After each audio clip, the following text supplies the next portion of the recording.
Welcome प्यारे विद्यार्थियों, स्मा अकेडमी के यूट्यूब चैनल पर आपका हार्दिक स्वागत है। आज हम तृतीय योगात्मक आंकलन यानी 2023 कक्षा 7 विषय हिंदी का यानी अपन हल करेंगे। यानी इसके जो आंसर्स हैं उनके बारे में जानेंगे कि कौन सा आंसर यानी उत्तर है वो सही है।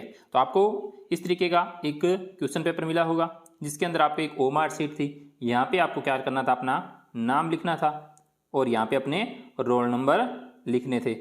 तो सबसे पहले अपन बात करते हैं और इसके जो क्वेश्चंस है वो यानी जो ओएमआर पत्रक आपके पास एक एक्स्ट्रा उसमें दिया गया था उसके अंदर चिन्ह का निशान लगाना था। तो पहला क्वेश्चन अपने पास था, मुझे बहुत थकान महसूस हो रही है इसलिए मैं जल्दी सो गया। यानी मुझे थकान महसूस हो रही है इसलिए मैं जल्दी सो गया। और नीचे लिखी गई लाइन थी, इस वाक्य में संज्ञा शब्द क्या है, यानी संज्ञा पूछी गई थी अपने से। तो इस शब्द में यानी संज्ञा है वो है थकान, यानी थकान क्या है, संज्ञा। तो बी इसका उत्तर सही हो जाएगा। तो अपने को उत्तर पत्रक में यानी ब भरना था। दूसरा प्रश्न है, उचित सर्वनाम छांटकर वाक्य पूरा कीजिए। यानी उचित सर्वनाम बताना था इन सब में से, यानी उचित सर्वनाम कौन सा है। राम से मिलने आया है परंतु राम तो बाजार गया है। यानी कोई राम से मिलने आया है, क्या हो जाएगा यहाँ पे, कोई राम से मिलने आया है। तो यहाँ पे द ऑप्शन क्या हो जाएगा, अपना राइट हो जाएगा। अगला प्रश्न है, दुकान में कई सारे हलवाई जलेबियां और इमरतियां बना रहे हैं।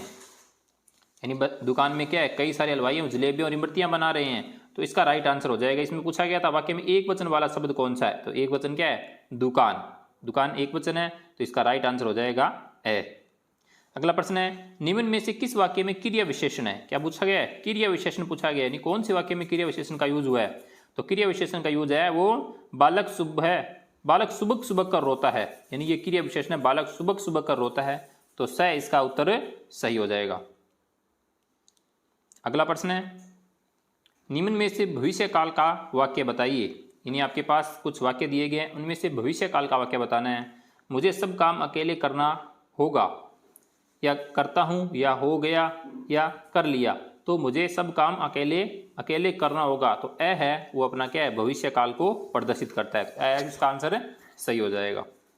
प्रश्न संख्या 6, सोमन अपनी लंबाई की वजह से भीड़ में अलग दिख रहा था। भीड़ में यानी इस वाक्य में रेखांकित शब्द क्या है, भीड़ क्या है। तो भीड़ इसके अंदर है जातिवाचक संज्ञा है भीड़। तो राइट आंसर इसका हो जाएगा ब। अगला प्रश्न है, निम्न में से शुद्ध वाक्य का चयन कीजिए। यानी शुद्ध वाक्य कौन सा है।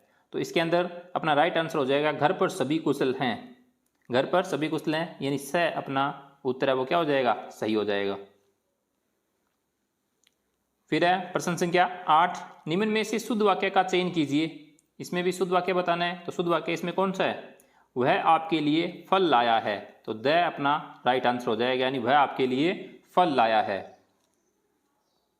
अगला प्रश्न है, यानी 9 से 12 के उत्तर देने हैं पढ़कर। सेलेना एक विज्ञान की पाठ्यपुस्तक, टिंकल कॉमिक्स की श्रृंखला, एक क्रिकेट बैट, अंग्रेजी शब्दकोश और वीडियो गेम खरीदना चाहती है। इनमें से उसे महोत्सव में बिक्री के लिए क्या मिलने की संभावना नहीं है। क्या पूछा गया है, क्या मिलने की संभावना नहीं है। तो इसका राइट आंसर अपना हो जाएगा ब, यानी क्रिकेट बैट। अब ये कहाँ पे मिलेंगे, ये देखो ये श्रेणियां यहाँ पे दी, ये इनमें से ढूंढना था। इनमें यानी महोत्सव में क्या नहीं मिलेगा, तो क्रिकेट बैट है वो नहीं मिलेगा। तो इसका राइट आंसर हो जाएगा ब। फिर बात करते हैं नेक्स्ट प्रश्न संख्या 10, महोत्सव में पीकॉक इंटरनेशनल नाम दिया गया है। पीकॉक इंटरनेशनल नाम दिया गया है, इसका सबसे बड़ा कारण क्या हो सकता है। यानी पीकॉक इंटरनेशनल नाम क्यों दिया गया है, इसका कारण क्या है। तो इसका कारण है ये उत्सव आयोजित करने वाली कंपनी का नाम है। पीकॉक इंटरनेशनल क्या है, एक कंपनी का नाम है। तो इसका उत्तर हो जाएगा स। फिर है प्रश्न संख्या 11, पोस्टर के अनुसार एक बच्चे का सबसे अच्छा दोस्त होती है। यानी सबसे अच्छा दोस्त कौन होती है, पोस्टर के अनुसार बताना है। तो पोस्टर के अनुसार इसका उत्तर हो जाएगा पेंसिलें, यानी ए इसका राइट आंसर हो जाएगा। फिर है प्रश्न संख्या 12, उत्सव में सीता और उसकी सहेलियों ने कुछ खरीदारी की, उनमें से किसे उनकी खरीद पर छूट मिली।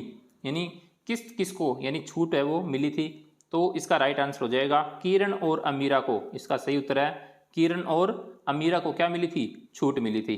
एक तो किरण को छूट मिली और एक अमीरा को छूट मिली। फिर है प्रश्न संख्या 13 से 15, एक गद्यांश दिया गया आपके पास। यानी भोजन का इतिहास एक ऐसा विषय है जिस इतिहास के किसी भी अन्य पहलू की तरह प्रलिखित अतीत की जांच करके खोजा जा सकता है। तो इसको पहले तो क्या करना है, अच्छे से रीड आउट करना है, यानी अच्छे से इसको पढ़ना है, फिर अपने को इनके आंसर्स देने हैं। तो अपने पास पहला है 13वां प्रश्न है, कुक बुक किसी समुदाय के इतिहास को समझने में कैसे मदद करती है, यानी कुक बुक्स है वो इतिहास को समझने में कैसे मदद करती है। तो इसका उत्तर हो जाएगा द। वे नए व्यंजनों और तकनीकों के साथ नए प्रयोग करने में घरेलू रसोइयों की मदद करते हैं। तो द इसका उत्तर सही हो जाएगा। फिर है प्रश्न संख्या 14।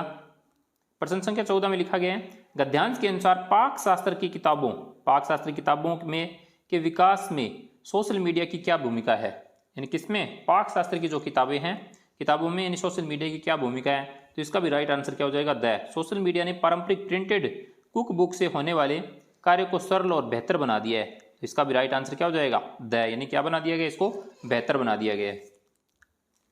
अगला प्रश्न है प्रश्न संख्या 15, यानी अंतिम प्रश्न, पाक दर्पणम पुस्तक भारत में पाक शास्त्र के इतिहास में क्या महत्व रखती है। तो इसका राइट आंसर हो जाएगा ब। इसमें दरबार में खाए जाने वाले सभी व्यंजनों का दस्तावेजीकरण किया गया है, यानी राइट आंसर क्या हो जाएगा, ब इसका सही आंसर है। तो आई होप कि आपके आंसर्स हैं वो भी यानी इस पेपर के अकॉर्डिंग है सही होंगे। आशा करता हूँ कि आपके नेक्स्ट जो एग्जाम है उसके लिए भी आपको best of luck. Thank you.